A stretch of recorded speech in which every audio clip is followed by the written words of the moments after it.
안녕하세요. 쿵쿵날입니다.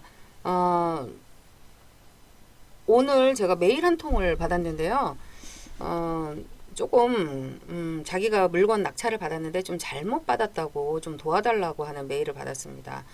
그래서 이제 물건을 저도 이제 긴장한 상태에서 살펴봤는데 자기가 선순위 있는 임차인 내 것을 권리 분석을 좀 잘못하고 받은 것 같다. 그래서 보증금을 잃어버릴 수도 있다. 그래서 좀 도와달라고 이렇게 메일이 왔더라고요.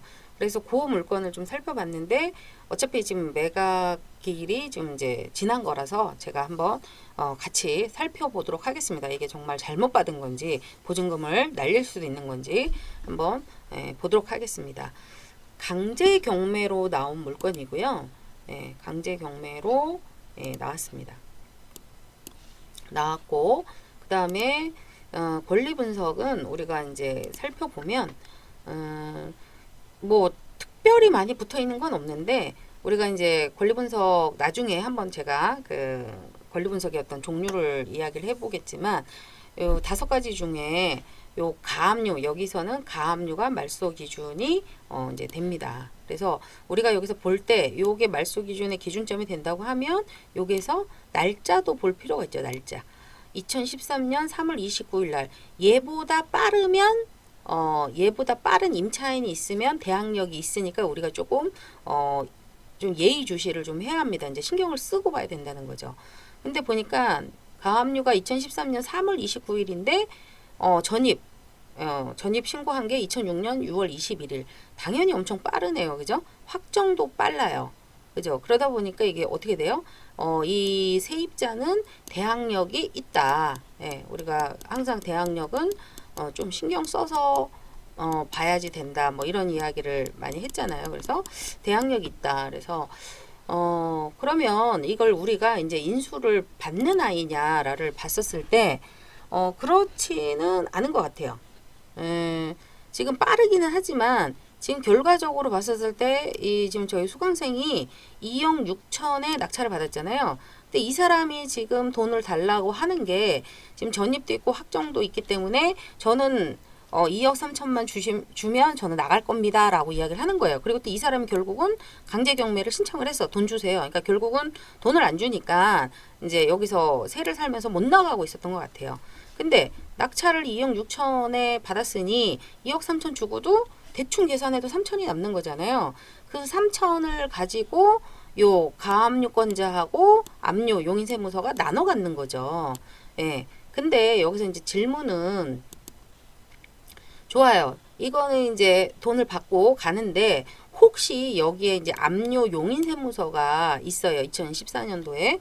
그러면 우리가 이제 가끔 조금 더 공부를 초급자에서 조금 더 공부하신 분들이 당해세가 있으면 이거를 먼저 공제를 해주면 이 임차인한테 돈이 못 돌아가면 가령 당해세가 2억이야. 2억이면 얘를 먼저 돈을 빼가거든요. 당해세가 우선시 되면 날짜하고 이런 것들이 먼저 되면 그럼 2억이면 2억 빼가가면 여기 우리가 낙찰 금액이 2억 6천이잖아요. 2억 6천에서 2억 먼저 당해세로 빼가면 6천밖에 안 남잖아. 그러면은 이 임차인은 어떻게 되겠어요? 지금 6천밖에 못 받아가니까 나머지 3천에 대해서는 낙찰자가 아니지. 3천밖에 못 받아가니까 결국은 2억을 갖다 인수를 해야 되는 거죠. 그죠? 예. 다시 한번 정리해서 이야기를 하면 요 압류 용인세무서가 관건이긴 한데 당해세가 날짜가 빠른 전입보다 빠른 날짜로서 금액이 크면 그죠? 얘가 먼저 돈을 다 빼가기 때문에 모자른 금액만큼은 이 낙찰자가 인수를 해야 된다. 근데 이제 제가 봤었을 때 요게 이제 등기부등본을 보니까 재산세과의 압류이더라고요. 근데 날짜가 2014년도이기도 하고 물론 이제 그 채권 기일을 좀 보긴 봐야 되겠지만 그냥 제 느낌적으로는 당해세라고 할지라도 금액이 크지 않을 것 같고 그리고 지금 남는 금액이 지금 한 3천 정도 2억 6천에서 2억 3천을 먼저 세입자가 가져간다 하더라도 한 3천 정도가 남기 때문에 이 안에서 해결이 되지 않을까 하는 게 이제 저희 생각이에요.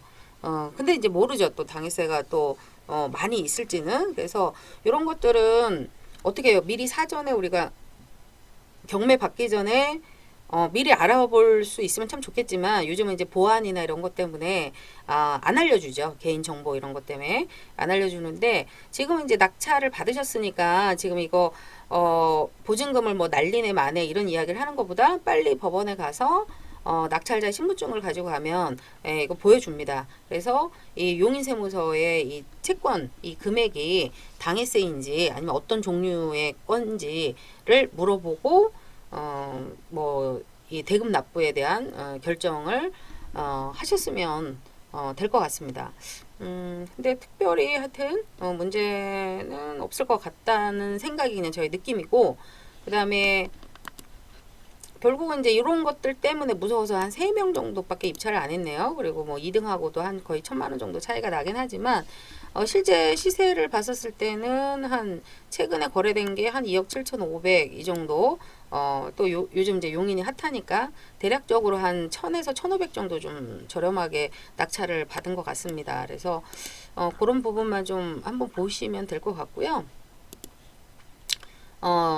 관리비가 180 정도 지금 이제 최근 더 합세지면 한 200 정도가 좀 넘을 것 같은데 이런 것들은 뭐 이사 비용, 명도 비용으로 좀 서로 협의를 하시든지 아니면 여기 같은 경우에는 낙찰자의 이 보증금을 갖다가 이제 배당을 받으려고 하면 법원에 이제 낙찰자의 인감증명서하고 명도확인서가 필요하니까 그것을 가지고 서로 딜을 하면 또 이거 역시도 사실 줄 필요는 없지 않을까. 결국은 이거는 뭐 세입자가 살면서 밀린 관리비지 저희 낙찰자 입장에서 이게 쓴 내용은 아니잖아요. 그래서 뭐 그것도 이제 어떻게 말을 서로 협상을 하기 나름인 것 같습니다. 그래서 일단은 정리를 좀 하자면 일단 낙찰자는 먼저 겁을 먹지 마시고 예, 법원에 가서 이 용인세무서의 채권 금액이 얼마인지 그리고 당해세인지 뭐 이런 것들을 알아보시고 아직 지금 납기일이 5월 15일이니까 아직 시간은 좀 남아 있으니까 한번